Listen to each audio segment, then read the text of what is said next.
So I bought this watch mainly because of the case back of it, right? Something we're going to talk about in detail, but let's just put things into perspective here. So I took a flight early March to Holland. It was a family trip, but I was also there for a full month and I got to meet some friends as well. Did a video with Jasper, and of course, as you know, Jasper is the man for vintage watches, no doubt the king of vintage. And for no reason at all, I just decided to stop by Lange, right? They were represented by one of those multi-brand boutiques, so you go in, there's different brands, but they also had Lange, and man, those Lange ones are absolutely amazing. They're so beautiful. Looked at the Lange 1 moon phase in white and rose gold. Looked at the Lange 1 also in white gold without the moon phase. This is the reference 191.039. It's even more fun because on top of everything this watch is, everything that we're going to talk about, it also has a little lume on the power reserve, which I think is always a nice touch, especially on classic watches. But still, I thought they would look better in rose gold without the moon phase, but unfortunately they didn't have that. Shout out, by the way, to the boutique manager, Martin. Martin, if you're watching, what's up?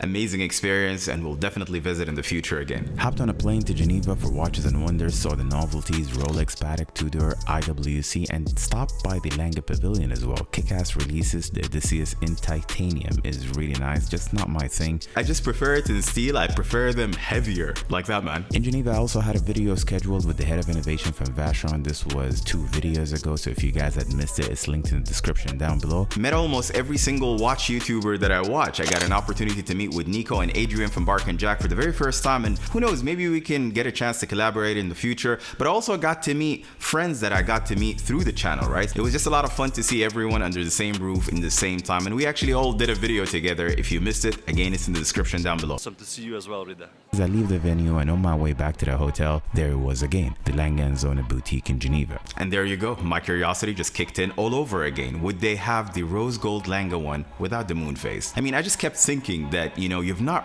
really got into watches if you not stop messing about with leather strap watches, classic watches that is. But anyways, I skipped it. I thought I would save it maybe for the next time, and I just left. So I never actually got into that boutique. Hopped back on the plane to Holland. It was snowing in April, which was quite an experience for me considering I live in Dubai, which is like 800 degrees over here. But then 2 days later, that experience was cut down because I had to fly out to Frankfurt for work. I was called for a short trip, and I did take the trip. Good morning. I'm in Frankfurt for a couple of days for work. I head there, carry my meetings, and post lunch. And for the third time, there it was once again, the Lange & Söhne boutique in Frankfurt. It was just right there behind my meetings. And this wasn't just any boutique, this was the flagship boutique, and that was the day they literally opened. They had a soft opening. I believe that the official opening was a little bit later, but I was just happy to be there first. This time I decided to check it out. Really, really nice boutique, nice views, smack down Frankfurt. And then again, I just wanted to ask the question, do you guys have the Lange one in pink gold or rose gold without the moon phase? And guess what? Your boy Rida from Watch Society. I'm double wristing today. Of course, I've got the 6119 Patek Philippe Calatrava, and guess who just joined this family? It is the Lange one in rose gold without the moon phase.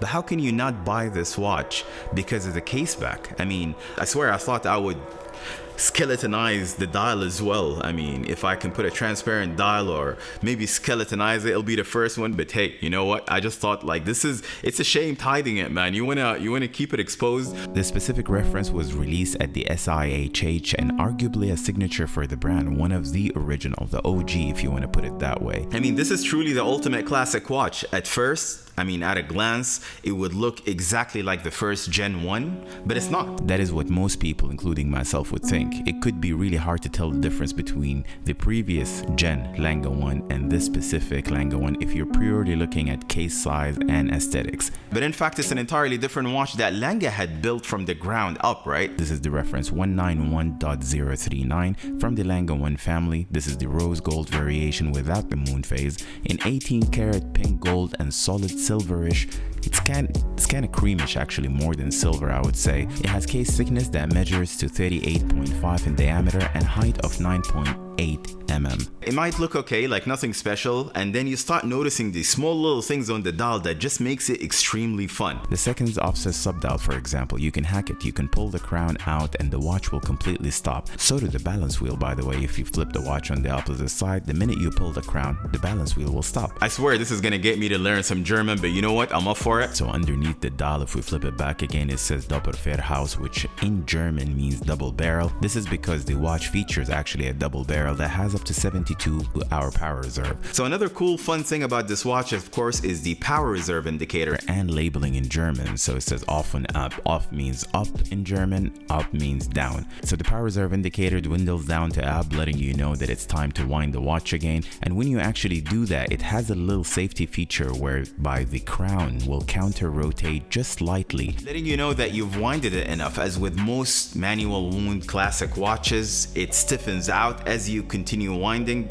but there is no safety feature, right? So there is no way to tell you outside of it stiffening a little bit that this is enough, right? And if you're not paying attention, this somehow can damage the movement, right? But with Lange, on the other hand, they said, you know what, let's put this safety feature where when you rotate, basically, it counter rotates back, letting you know that, hey, you know, you've gone far enough. The real treat, the real beauty of this watch is, of course, when you flip it on the other side and see the 3/4 glashütte stripe bridge with cutouts on the lower side to see the balance wheel and hairspring that is completely in-house made. So there's also a reason why this bridge is placed. For one, this is to add weight to the movement so it kind of balances out, and secondly, if you take it for servicing, the watchmaker can easily remove it and know which part needs replacement or fixing without having to take really the whole movement apart.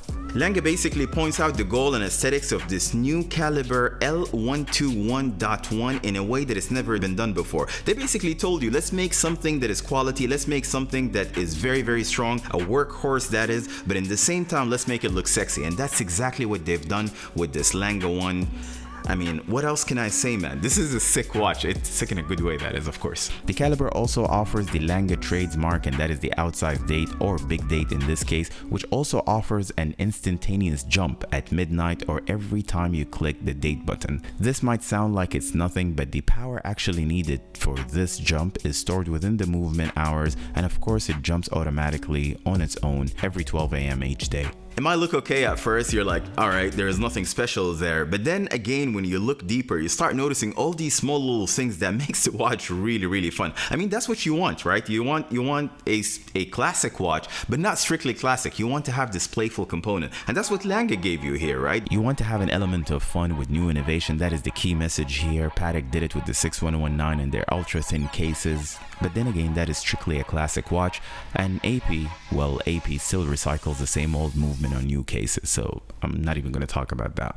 Lange, on the other hand, had built an entirely new movement for the same cases and giving you more. The outside date, the instant jumping button, the beautiful movement, and the quality and finishing that they're known for. They decided to give you this just simply because they can. Langes are surely getting popular today. A lot of people are asking about them, and it surely could be a tough choice when you're looking for that classic watch when you have something like a 6119 right next to it. But then again, let's weigh it out here. Do you want a strictly classic watch only, or do you want something that has a little bit of fun like this Lange one? And it could be a tough choice. It could be a very difficult choice when you are in the market for the ultimate classic watch. Do you go for something like a 6119 that looks good, that is strictly classic in rose or white gold, or do you consider something like the Lange one that gives you that classic look, but in the same time it has all these small little fun treats? In my opinion, if you want the extra treats, especially on this blue strap that I've ordered separately from Lange, I think you know which one you would go for, which one you would pick. I say go for it if you want to while you still can, because I don't see this accessibility lasting for a long time, especially from a brand